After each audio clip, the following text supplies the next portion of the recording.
সকালে তোমাদের বলেছিলাম যে আমাদের পুচকু সোনার বার্থডে, সেই পুচকু সোনার বার্থডের এখন রাত্রে রান্না হচ্ছে।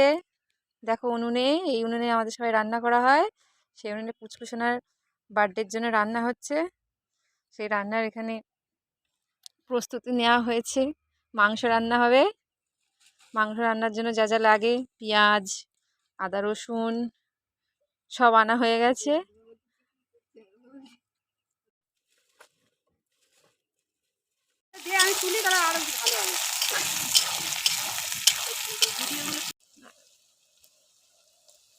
দেখলেন অল্প করে নুন দিলাম, নুনটা এই জন্য দিয়ে গেলাম যাতে তাড়াতাড়ি পেঁয়াজগুলো গলে যায়।